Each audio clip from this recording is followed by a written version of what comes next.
వ్యూహాత్మక భాగస్వామ్యాన్ని పెంపొందించుకునే దిశగా భారత ఖతార్ మధ్య ఢిల్లీలో జరిగిన ద్వైపాక్షిక చర్చల్లో వీసా, సైబర్ స్పేస్, పెట్టుబడులు తదితర రంగాల్లో 5 కీలక ఒప్పందాలు కుదిరాయి.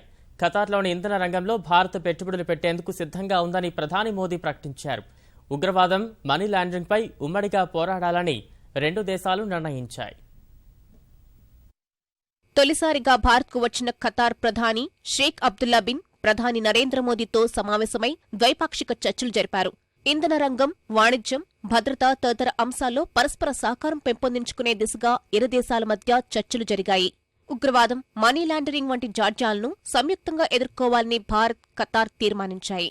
వీసా, సైబర్ స్పేస్, పెట్టుబడులకు సంబంధించి రెండు దేశాల మధ్య 5 ఒప్పందాలు కుదిరాయి. ఖతార్ను భారత్కు విలువైన భాగస్వామిగా అభివర్ణించిన ప్రధాని మోదీ, భారత్లో మౌలిక వసతులు, ఇంధన రంగాల్లో పెట్టుబడులు పెట్టేందుకు ఖతార్కు విస్తృత అవకాశాలు ఉన్నాయని వ్యాఖ్యానించారు.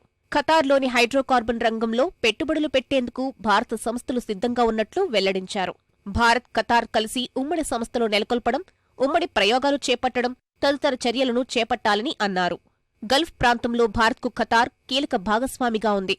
ముఖ్యంగా భారత్ దిగుమతి చేసుకుంటున్న ద్రవీకృత సహజవాయువులో 66% ఖతార్ నుంచే వస్తోంది. 2022లో సాకర్ వరల్డ్ కప్కు ఖతార్ ఆతిథ్యమిస్తుందన్న నేపథ్యంలో మౌలిక సదుపాయాల అభివృద్ధి తదితర రంగాల్లో భారత్ పెట్టుబడులు పెట్టాలని ఖతార్ నాయకత్వం కోరింది. పరస్పర సహకారం పెంపొందించుకునేందుకు పౌర విమానయానాన్ని ప్రాధాన్యత గల రంగంగా ఇరు దేశాలు గుర్తించాయి.